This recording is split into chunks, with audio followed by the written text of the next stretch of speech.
ইসলামকে মহান ধর্ম হিসেবে স্বীকৃতি দিতে যুগান্তকারী পদক্ষেপ নিয়েছেন মার্কিন যুক্তরাষ্ট্রের পার্লামেন্ট কংগ্রেস। গেল সপ্তাহে ডেমোক্র্যাট কংগ্রেসম্যান আল গ্রিন ইসলামকে স্বীকৃতি দেওয়ার জন্য একটি প্রস্তাব উত্থাপন করেন।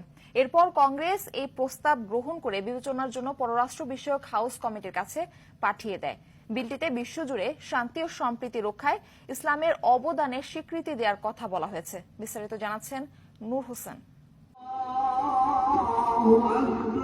প্রতিনিয়ত বদলাচ্ছে পৃথিবী, বদলাচ্ছে বিশ্ব পরাশক্তিগুলোর দৃষ্টিভঙ্গি। ওয়ার অন টেররের আনুষ্ঠানিক সমাপ্তির পর এবার মার্কিন যুক্তরাষ্ট্রের মাটিতেই ইসলামোফোবিয়ার আনুষ্ঠানিক ইতি ঘটতে যাচ্ছে।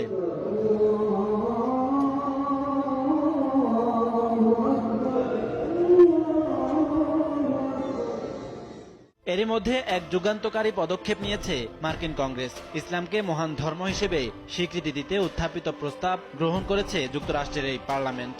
কংগ্রেসে আলোচনা বা ভোটাভুটির আগে প্রস্তাবটি বিবেচনার জন্য নিয়ম অনুযায়ী পররাষ্ট্র বিষয়ক হাউস কমিটির কাছে পাঠানো হয়েছে।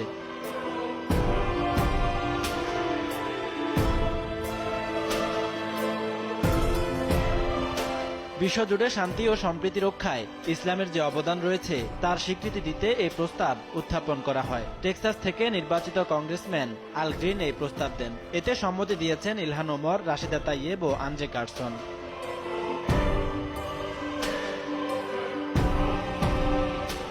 মার্কিন যুক্তরাষ্ট্রে ইসলামী মূল্যবোধ ও বিশ্বাস বাড়ানো, ইসলাম বিষয়ে বিস্তৃত জ্ঞান প্রবাহ নিশ্চিত করা ও জনসাধারণের মর্যাদাপূর্ণ দৃষ্টিভঙ্গি বৃদ্ধি করার লক্ষ্যে এই প্রস্তাবটি উত্থাপন করা হয়েছে।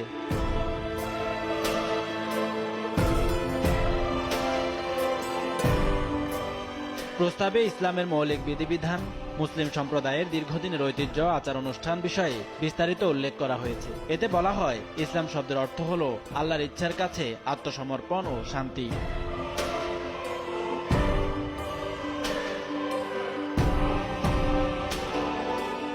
প্রস্তাবে পবিত্র কোরআনকে মুসলমানদের মৌলিক ধর্মগ্রন্থ হিসেবে উল্লেখ করে বলা হয়, মুসলমানরা এই গ্রন্থকে ঐশ্বরিক নির্দেশনা হিসেবে মেনে চলে। এছাড়া ইসলাম বিশ্বের দ্বিতীয় বৃহত্তম ও দ্রুত বর্ধনশীল ধর্ম, যার অনুসারীর সংখ্যা 200 কোটিরও বেশি। মার্কিন যুক্তরাষ্ট্রেই 35 লাখ মুসলমান বসবাস করছে।